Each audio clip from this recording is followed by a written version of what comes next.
اس دنیا میں کوئی ایسی جگہ نہیں جو خانہ کعبہ کی طرح مقدس اور مرکزی حیثیت رکھتی ہو۔ یہ مقام سعودی عرب میں وادی حجاز میں واقع ہے۔ روزانہ ہزاروں افراد 24 گھنٹے خانہ کعبہ کا طواف کرتے ہیں۔ خانہ کعبہ کی مقدس تصاویر لاکھوں گھروں کی زینت ہیں اور کروڑوں مسلمان اس مقام کو اپنا قبلہ تسلیم کرتے ہوئے اس کی جانب رخ کر کے 5 وقت کی نماز ادا کرتے ہیں۔ خانہ کعبہ مکعب یعنی کیوب کی شکل میں تعمیر ہونے کے ساتھ ساتھ تاریخ کے آئینہ میں ایک انتہائی خاص مقام کا حامل بھی ہے۔ یہاں ہم خانہ کعبہ کے متعلق چند ایسے حقائق پیش کریں گے جن سے بہت کم لوگ واقف ہیں۔ نمبر 1، خانہ کعبہ کئی مرتبہ تعمیر ہو چکا ہے۔ دوستو، خانہ کعبہ جس طرح آج ہمیں نظر آتا ہے یہ ویسا نہیں ہے جو حضرت ابراہیم علیہ السلام اور حضرت اسماعیل علیہ السلام کے دور میں تعمیر ہوا تھا۔ وقت کے ساتھ پیش آنے والی قدرتی آفات اور حادثات کی وجہ سے اس کو دوبارہ تعمیر کرنے کی ضرورت پڑتی رہی ہے۔ بے شک ہم سب جانتے ہیں کہ خانہ کعبہ کی دوبارہ تعمیر کا ایک بہت بڑا حصہ نبی کریم صلی اللہ علیہ وآلہ وسلم کی زندگی میں نبوت ملنے سے قبل ممکن ہو چکا تھا۔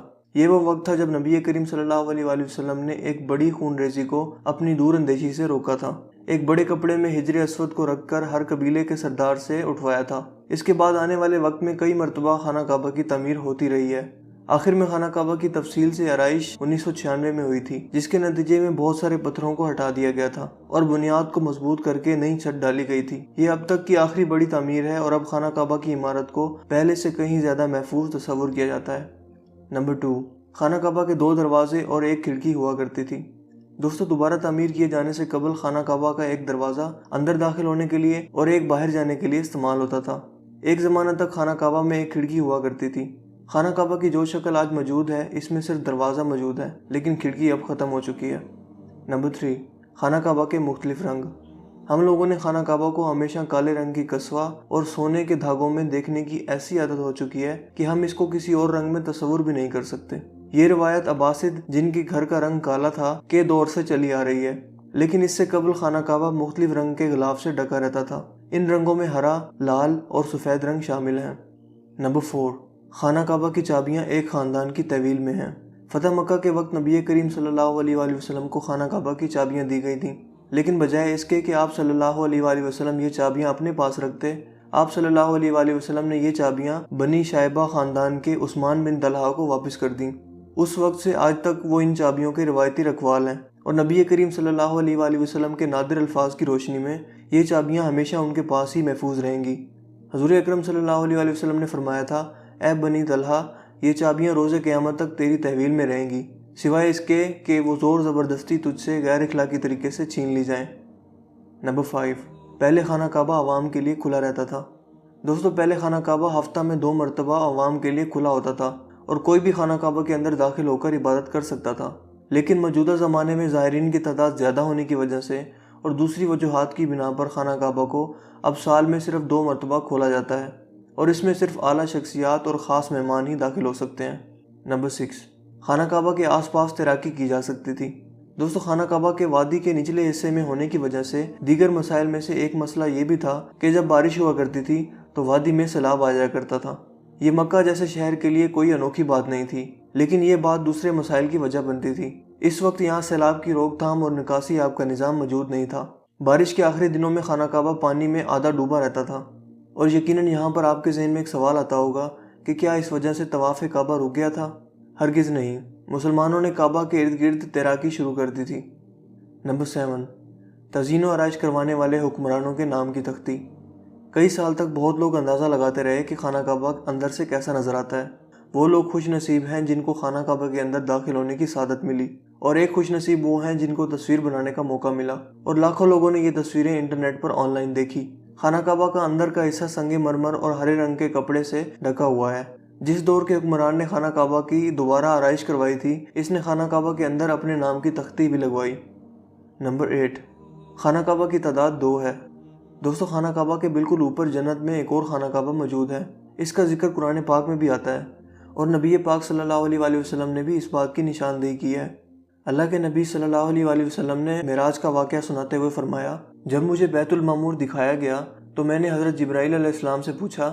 انہوں نے جواب دیا کہ یہ بیت المعمور ہے، جہاں 70,000 فرشتے روزانہ اللہ کی عبادت کرتے ہیں، اور جب وہ یہاں سے جاتے ہیں تو واپس نہیں آتے، مطلب ہمیشہ نیا دستہ آتا ہے۔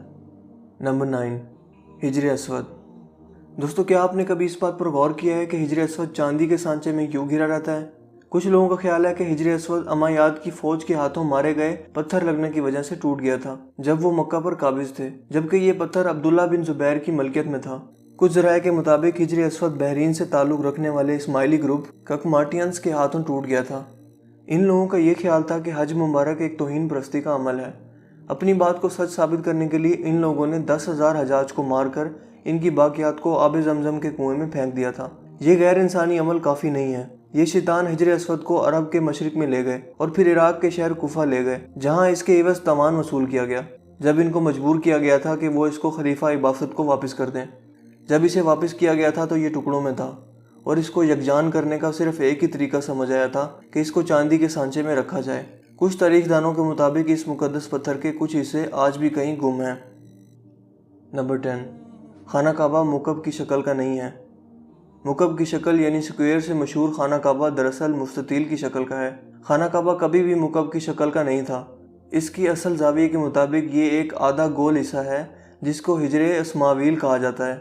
نبی کریم صلی اللہ علیہ وآلہ وسلم کو نبوت ملنے سے پہلے جب خانہ کعبہ کی دوبارہ تعمیر ہوئی تھی، تب قریش نے اس بات کی حامی بھری تھی کہ وہ حلال کمائی سے ہی اس کی تعمیر مکمل کریں گے۔ اس کا مطلب یہ ہے کہ جوئے، لوٹ مار، جسم فروشی اور سود جیسے حرام کاموں سے کمایا ہوا پیسہ استعمال نہیں ہوگا۔